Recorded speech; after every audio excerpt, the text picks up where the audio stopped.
7ನೇ ತಾರೀಕು 600 ರೂಪಾಯಿಂದ 700 ರೂಪಾಯಿ ಮಾಡ್ತಾರೆ. 7ನೇ ತಾರೀಕು 800 ರೂಪಾಯಿ ಮಾಡ್ತಾರೆ. ಆಮೇಲೆ 8-10 ದಿನ ಆದಮೇಲೆ ತಿರ್ಗಾ ಏಕಾಏಕಿ 1000 ರೂಪಾಯಿ ಸೀಸೈಡ್ ಮಾಡ್ತಾರೆ.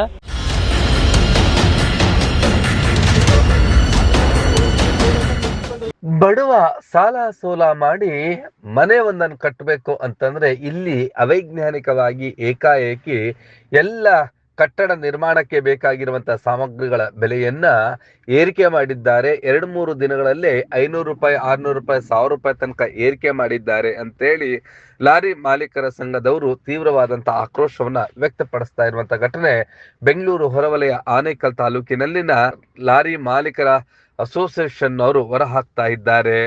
ಏಕಾಏಕಿ ಜಲ್ಲಿ, M sand, pea and, wet mix ಈ ಒಂದು ಸಾಮಗ್ರಿಗಳ ಬೆಲೆಯನ್ನ 1 to double ಏರಿಕೆ ಮಾಡಿದ್ದಾರೆ.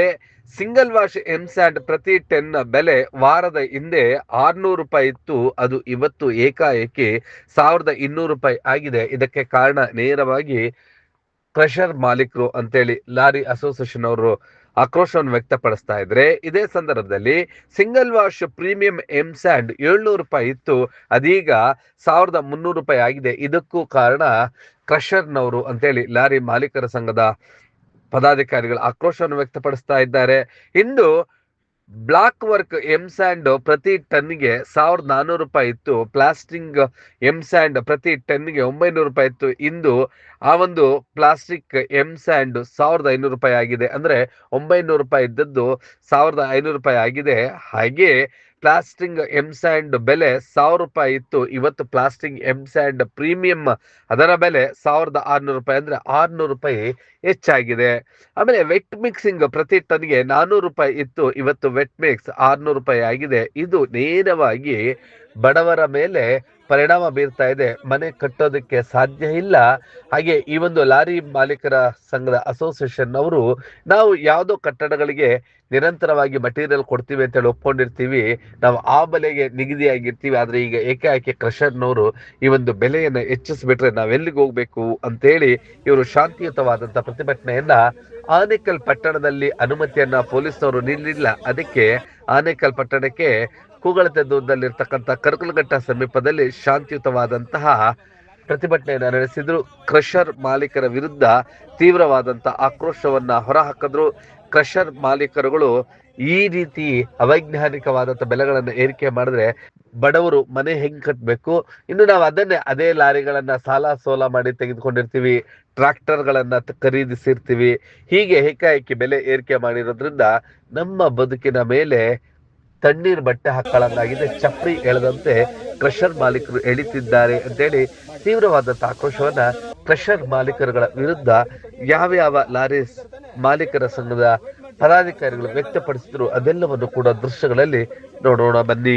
ಮೈಸೂರು ರೋಡಲ್ಲಿ ಏನೋ ಒಂದು ಬಂಡೆ ದುರಂತ ಆದಮೇಲೆ 6ನೇ ತಾರೀಕಲ್ಲಿ ಏಕಾಏಕಿ 50 ರೂಪಾಯಿ ಜಾಸ್ತಿ ಮಾಡ್ತಾರೆ. 7ನೇ ತಾರೀಕು 600 ರೂಪಾಯಿ 600 ರೂಪಾಯಿಂದ 700 ರೂಪಾಯಿ ಮಾಡ್ತಾರೆ. 7ನೇ ತಾರೀಕು 800 ರೂಪಾಯಿ ಮಾಡ್ತಾರೆ. ಆಮೇಲೆ 8-10 ದಿನ ಆದಮೇಲೆ ತಿರ್ಗಾ ಏಕಾಏಕಿ 1000 ರೂಪಾಯಿ ಸೀಸೈಡ್ ಮಾಡ್ತಾರೆ, 1200 ರೂಪಾಯಿ ಪೀಸೈಡ್ ಮಾಡ್ತಾರೆ. ಆಮೇಲೆ ಇದಕ್ಕಿದ್ದಂಗೆ 3-4 ದಿವಸದಿಂದ 1500 ರೂಪಾಯಿ ಪೀಸೆಂಡು, 1600 ರೂಪಾಯಿ, 20 mm 1000 ಎಲ್ಲ ರೇಟ್ ಜಾಸ್ತಿ ಮಾಡಿದ್ದಾರೆ. ನಾವು ಪಾರ್ಟಿಗಳಿಗೆ ಒಂದು ಲೋಡ್ಗೆ ಮಿನಿಮಮ್ಮು 37,000 ಆಯ್ತದೆ. ಇದು 32,000 ಎಕ್ಸ್ಟ್ರಾ ಆಗ್ತಾಯಿದೆ. ಒಂದು ಲೋಡ್ಗೆ 35,000 ಆಯ್ತಾಯಿದೆ ಪೀಸೆಂಡು, 67,000 ಅಂದರೆ 35,000 ರೂಪಾಯಿ ಜಾಸ್ತಿ ಆಗ್ತಾಯಿದೆ ಒಂದು ಲೋಡ್ಗೆ. ನಾವು ಪಾರ್ಟಿಗಳಿಗೆ 20,000 ಅಂತ 10,000 ಜಾಸ್ತಿ ಹೇಳಕ್ಕೆ ಹೋದ್ರೂ ಏನಯ್ಯ ದಿನಕ್ಕೊಂದೊಂದು ಥರ ಮಾತಾಡ್ತೀರಾ? ಇವತ್ತೊಂದು ರೇಟ್ ಹೇಳ್ತೀಯ, ನಾಳೆ ಒಂದು ರೇಟ್ ಹೇಳ್ತೀಯ, ನೀವೇನು ಮಾಡಬೇಕು ಅಂದ್ಕೊಂಡಿದ್ರೆ ನಮ್ಮ ಮನೆ ಕಟ್ಟಬೇಕು, ಹಾಳು ಮಾಡಬೇಕು ಅಂತ ಪಾರ್ಟಿಗಳು ಕೇಳ್ತಾರೆ. ಸಣ್ಣ ಪುಟ್ಟ ಮನೆ ಕಟ್ಟೋರು ಏನು ಮಾಡೋಕ್ಕಾಗ್ತಾಯಿಲ್ಲ. ನಾವು ಗಾಡಿಗಳು ಆಲ್ರೆಡಿ ಒಂದು ಗಾಡಿ 2 ಗಾಡಿ ಮಾಡ್ಕೊಂಡಿರೋರು ಟ್ಯಾಕ್ಸು, ಫೈನಾನ್ಸು, ಇನ್ಸೂರೆನ್ಸು ಇವೆಲ್ಲ ಕಟ್ಟಿ ಮಿನಿಮಮ್ ಏನು ಮಾಡೋಕ್ಕಾಗ್ತಾಯಿಲ್ಲ. ಅವ್ರಿಗೇನ ಕೇಳಿದ್ರೆ ನಾನು 28 ಕೋಟಿ ಸಾಲ ಇದ್ದೀನಿ ಅಂತಾರೆ ಅವರು, ಕ್ರಷರ್ ಅವರು ಒಬ್ಬರೇ 28 ಕೋಟಿ ಸಾಲ ಅಂದರೆ ನಮ್ಮದು ಒಬ್ಬೊಬ್ರದ್ದು ಮಿನಿಮಮ್ ಇಲ್ಲ ಅಂದ್ರೂ ಒಂದೊಂದು ತಿಂಗಳಿಗೆ 3 ಲಕ್ಷ 4 ಲಕ್ಷ ಫೈನಾನ್ಸ್ ಕಟ್ಟಬೇಕು, ಬಡ್ಡಿಗಳು ಕಟ್ಟಬೇಕು, ರಾಯಲ್ಟಿ ಇದು ಕ್ರಷರ್ ಟ್ಯಾಕ್ಸ್ ಕಟ್ಟಬೇಕು ಲಾರಿಗಳ್ದು. ಇಷ್ಟೆಲ್ಲ ರಿಸ್ಕ್ ಮಾಡ್ಕೊಂಡು ನಾವೇ ಇಷ್ಟೆಲ್ಲ ಹೇಳ್ತೀವಿ. ಅವ್ರು ಇಷ್ಟೆಲ್ಲ ಹೇಳ್ಕೊಂಡು ಏನೇನೋ ಜಾಸ್ತಿ ಹೇಳ್ತಾರೆ. ಇಷ್ಟ ಇದ್ದರೆ ತುಂಬು, ಇಲ್ಲ ಅಂದರೆ ಹೋಗಯ್ಯ ಅಂತ ಹೇಳ್ತಾರೆ. ನೆನ್ನೆ ಕೇಳಿದ್ಕೆ ಅವರು ಟವರ ಕ್ರಷರು ಇಷ್ಟ ಇದ್ದರೆ ತುಂಬು, ಇಲ್ಲ ಅಂದರೆ ಹೋಗಯ್ಯ ಅಂದರು. ಇಷ್ಟೆಲ್ಲ ಹೇಳಿ ನಮ್ಗೆ ಇಷ್ಟೆಲ್ಲ ಬೇಜಾನ್ ತೊಂದರೆ ಆಗಿ ನಾವು ಇವತ್ತು ಏನು ಮಾತಾಡೋಕ್ಕಾಗ್ದಿರ ಇವತ್ತು ನಾವು ಬಂದು ಸೈಲೆಂಟಾಗಿ ಪ್ರತಿಭಟನೆ ಮಾಡ್ತಾಯಿದ್ದೀವಿ. ನಿಮ್ಮ ಡಿಮ್ಯಾಂಡ್ ಏನು? ಈ ಪ್ರತಿಭಟನೆ ಯಾಕೆ ಮಾಡ್ತಾ ಇದ್ದೀವಿ? ನಮ್ಮ ಡಿಮ್ಯಾಂಡ್ ಏನಿಲ್ಲ, ನಾವೇನು ಬೇಕೇ ಬೇಕು ಅಂತ ನಾವೇನು ಯಾರ ಮೇಲೂ ಗಲಾಟೆಗೆ ಹೋಗಿಲ್ಲ, ಏನು ಇದು ಮಾಡಿಲ್ಲ. ಸೈಲೆಂಟಾಗಿ 600 ರೂಪಾಯಿ ಇದ್ದು 100 ರೂಪಾಯಿ ಜಾಸ್ತಿ ತೊಗೊಳ್ಳಿ, ನಮ್ಗೆ ಮಾಮೂಲಿ ಏನು ರೇಟ್ ಇತ್ತೋ ಕೊಡಿ. ಇವತ್ತು ತಮಿಳ್ನಾಡವರು ಜಾಸ್ತಿ ಅದೇ ಅಂದ್ಬಿಟ್ಟು ಓದ್ತಾರೆ ಅಂದ್ಬಿಟ್ಟು ಇವ್ರು ಏಕಾಏಕಿ ಜಾಸ್ತಿ ಮಾಡಿದ್ದಾರೆ. ಮೈಸೂರು ರೋಡವರು ಜಾಸ್ತಿ ಅಂತ ಬಂದವಂತೂ ಏಕಾಏಕಿ ಜಾಸ್ತಿ ಮಾಡಿದ್ದಾರೆ. ಅವರಿಬ್ಬರು ಆ ಕಡೆ ಎಲ್ಲ ಓಪನ್ ಆದರೆ ಕ್ರಷರ್ ಹೋದ್ಮೇಲೆ ಮಾಮೂಲಿ ನಮ್ಮ ಮೇಲೆ ತಾನೇ ಹೊರೆ ಬೀಳೋದು. ಇವಾಗ 1500 ರೂಪಾಯಿ ಕೊಟ್ಟು ತುಂಬಕ್ಕೆ ನಾವು ಆಗುತ್ತೆ. ಆಮೇಲೂ ಅದಕ್ಕೆ ಮಾಮೂಲಿ ಏನು ರೇಟ್ ಇತ್ತು 700 ರೂಪಾಯಿ ಇರೋದ್ರಲ್ಲಿ 800 ರೂಪಾಯಿ ಮಾಡಲಿ, ನಮ್ಗೆ ಅಷ್ಟೇ ಕೊಡಲಿ. ಬೇರೆಯವ್ರಿಗೆ ಬೇಕಾದ್ರೆ ಅಷ್ಟೇ ಜಾಸ್ತಿ ಮಾಡಿಕೊಡ್ಲಿ, ನಾವು ಯಾವಾಗೂ ಪರ್ಮನೆಂಟಾಗಿ ತುಂಬೋರು ಅಷ್ಟನ್ನು ಕೇಳ್ತಾಯಿದ್ದೀವಿ ಅಷ್ಟೇ. ನಾವು ಬೇರೆ ನಾವೇನು ಅವ್ರ ಮೇಲೆ ದೌರ್ಜನ್ಯ ಮಾಡೋಕ್ಕೇನು ಹೋಯ್ತಾ ಇಲ್ಲ. ಸೈಲೆಂಟಾಗಿ ನಿಂತ್ಕೊಂಡು ಮೌನಾಚರಣೆ ಮಾಡಿ ಸ್ಟ್ರೈಕ್ ಮಾಡ್ತಾಯಿದ್ದೀವಿ ಅಷ್ಟೇ. ಲಾರಿಗಳು ಹೋಗಿ ತುಂಬ್ತದಾ? ನಮ್ಮವೆಲ್ಲ ನಿಲ್ಲಿಸ್ಬಿಟ್ಟಿದ್ದೀವಿ. ಎಷ್ಟು ಲಾರಿಗಳು ನಿಲ್ಸಿದ್ದಾರೆ? ನಾವೆಲ್ಲ ಸುಮಾರು ಎಲ್ಲರದು ಒಬ್ಬೊಬ್ರದ್ದು 1-2 ಇದೆ, ಸುಮಾರು ಒಂದು 500 ಗಾಡಿ ಮೇಲಿದೆ, ಎಲ್ಲ ನಿಲ್ಲಿಸ್ಬಿಟ್ಟಿದ್ದೀರಿ. 500 ಯಾವ ತುಂಬ್ತಾ ಇಲ್ಲ. ನಾವು 3 ದಿವಸದಿಂದ ತುಂಬ್ತಾ ಇಲ್ಲ, ನಿಲ್ಸಿದ್ದೀವಿ. ಅಲ್ಕೂ ಕೇಳ್ಕೊತಾ ಇದೀವಿ ರೇಟ್ ಕಮ್ಮಿ ಮಾಡಿ ಅಂತ, ಯಾರು ಅದ್ರ ಮೇಲೆ ಇದು ಮಾಡ್ತಾ ಇಲ್ಲ. ಟಿಪ್ಪರ್ ಮಾಲೀಕರ ಸಂಘದ ಓನರ್ಸ್ ಅಸೋಸಿಯೇಷನ್ ವತಿಯಿಂದ ಏನು ಜೆಲ್ಲಿ, ಸ್ಯಾಂಡ್ ಮತ್ತು 6 ಮಿಕ್ಸ್ ರೇಟ್ಗಳ ಬೆಲೆ ಏರಿಕೆ ವಿರುದ್ಧ ಮೌನ ಪ್ರತಿಭಟನೆ ಮಾಡೋದಕ್ಕೆ ಇಲ್ಲಿ ಎಲ್ಲ ಸೇರಿದ್ದೀವಿ. ಲಾರಿ ಓನರ್ಸ್ಗಳೆಲ್ಲ ಇಲ್ಲಿ ಸೇರಿದ್ದೀವಿ. ಈ ಏನು ಒಂದೇ ದಿವಸ 3 ಸಾರಿ ರೇಟ್ಗಳು ರೈಸ್ ಮಾಡಿರ್ತಾರೆ.